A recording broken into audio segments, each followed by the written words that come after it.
Since everything we decide to do here kind of revolves around Urban Dictionary definitions, and the last time I did it, it actually seemed to work out pretty well, so I decided why not give it another try, except instead of doing Hot Boy, we can do another thing that you guys asked us to talk about, which is apparently VIP cars, because that's a thing, and it's the ones that everybody crowds around at the car show that nobody really would ever build, it seems like, but everybody loves them. So I have handy little Urban Dictionary right here to tell us exactly what it is, since some people in the comments think that it's something not. An Urban Dictionary is never wrong.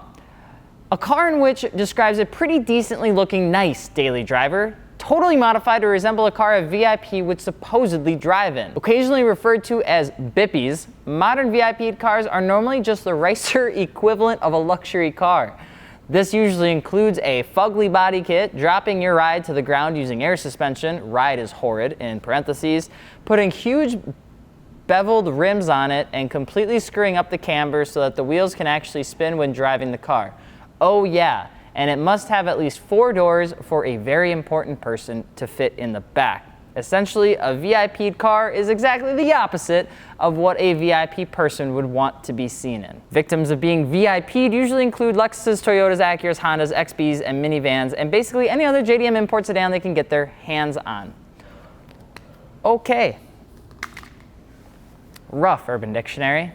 Rough. All right, so now that we have that out of the way, like a lot of styles that we see in the US today, VIP cars originally came from Japan and was called like the Bippu style, I probably said that wrong, and has been linked to actually the Yakuza, which is, if you guessed it, a Japanese mafia.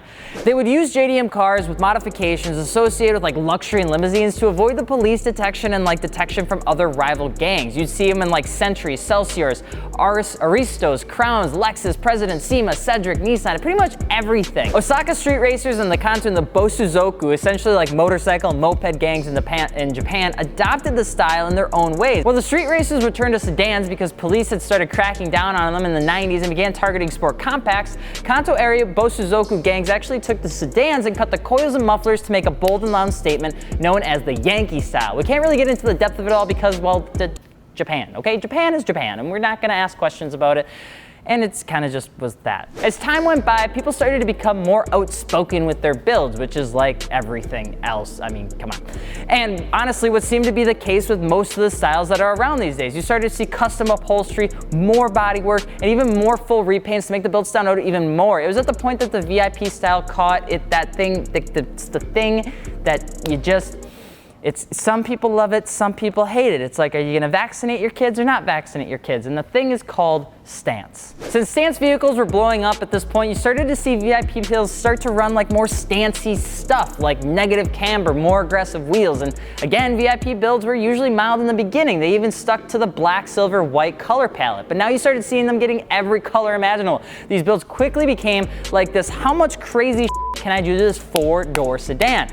By meaning people started doing airbrushing and full-on paint jobs and pinstriping and custom light setups and customized pieces that you didn't see, and the little chandeliers and the little window things. VIP cars went from going elegant to aggressive super quick. They started focusing on angles, aggressive stance, and pretty much everything else that would make it the opposite of what a subtle VIP Yakuza looking guy would be doing in Japan. Not only that, but it made its way onto cars that you actually didn't really see as much, like Chrysler 300s, minivans, and pretty much everything that wasn't your typical VIP style. When people talk about the future of VIP, we think that it has to do with just different cars being pulled into the scene. With new technology, always advancing cars are coming onto the market, you never really know what people are gonna get feisty with. And if they have the money, they really don't give a if they start cutting things up like fenders or interior pieces so that they can make the next coolest VIP Tesla or something like that, I don't know.